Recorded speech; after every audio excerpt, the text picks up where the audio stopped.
Bienvenidos a leer Osara Libros. Hoy nos vamos a dedicar a hablar del cómic, el tebeo o historieta, como se dice aquí, desde que en 1917 se publicara la revista Tebeo hasta 1998.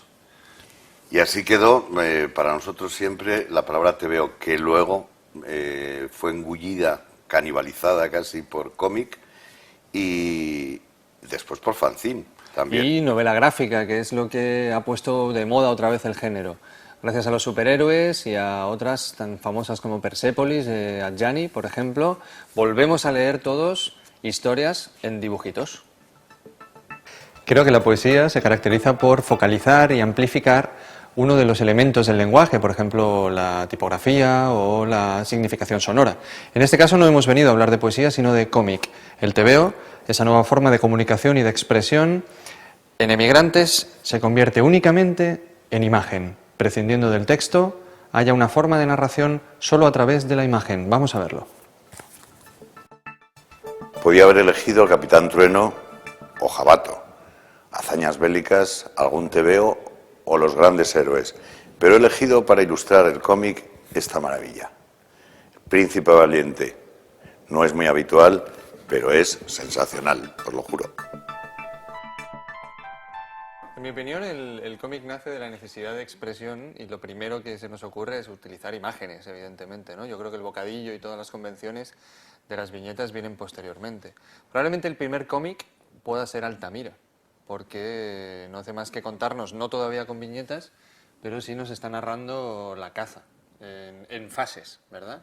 Entonces el cine también viene de esos flipbooks, de esas imágenes en movimiento. Altamira y todas las demás, porque hay toda una enciclopedia de... Claro, bueno, por supuesto. De imágenes. Y luego los jeroglíficos también probablemente nos están contando muchísimas cosas con dibujos.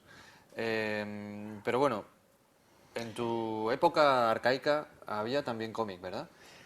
Sí, en la magdaleniense, que es la mía, sí. Más. Sin llegar a estos extremos orígenes de los que tú hablas, en los que realmente se funde el lenguaje escrito con la imagen, y los jeroglíficos dan paso al lenguaje cuneiforme y todo esto, que es muy interesante. Pero hoy, como hablamos de cómic, vamos a hablar de pues prácticamente el siglo XX.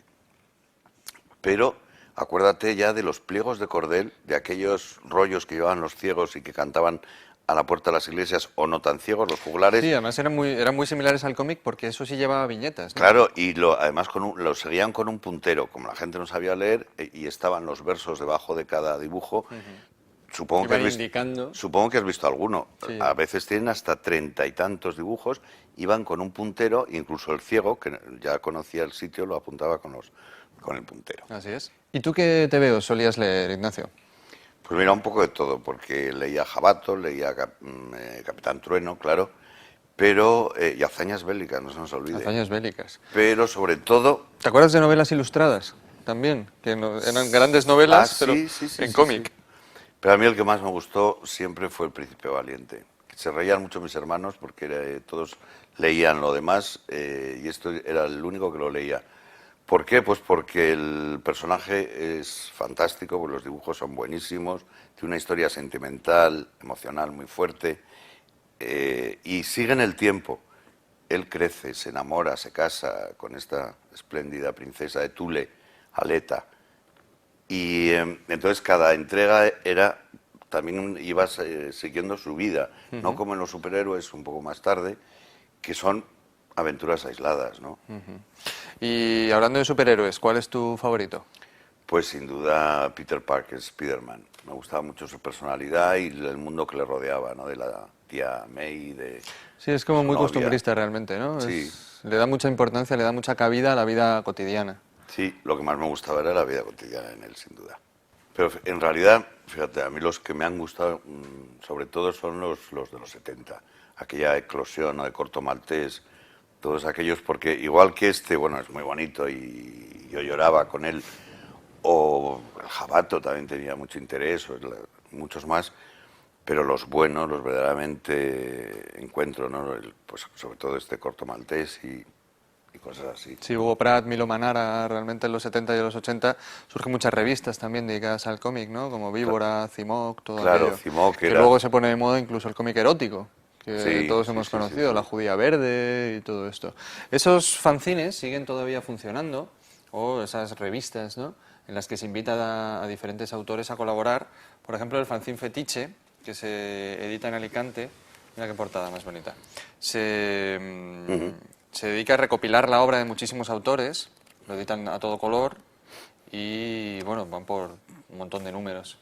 Y como la oferta es tan amplia a día de hoy, pues yo he traído unas recomendaciones.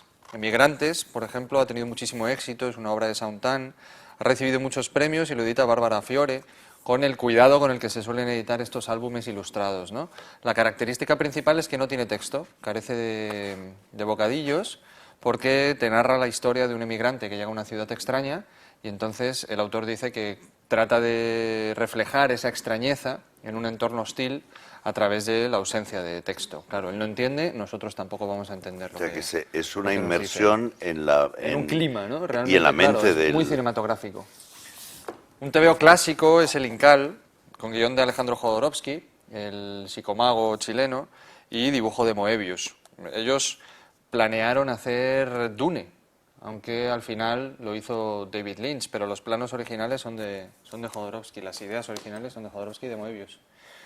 Juanjo Sáez, un autor nacional muy interesante, nos cuenta en El arte las conversaciones imaginarias con su madre, explicándole pues conceptos del arte contemporáneo, como de construcción, o hablándole de Joseph Beuys, y es muy interesante. El dibujo es muy naif, como ves está muy de moda este tipo de Sí. dibujo, que está casi sin terminar. Y luego, bueno, casi cualquier libro de Astiberri es una editorial que edita fantásticamente autores de toda condición, y en este caso Luis Trondheim es un autor muy divertido. Yo recomiendo especialmente Inefables. Y esto es todo. Hasta aquí hemos llegado hoy y esperamos que sigáis leyendo. Novela gráfica o gráfica novelada. O yendo al cine, porque el cine es el gran rescatador también del cómic y de los personajes que hemos leído en los cómics. Hasta la próxima. Adiós.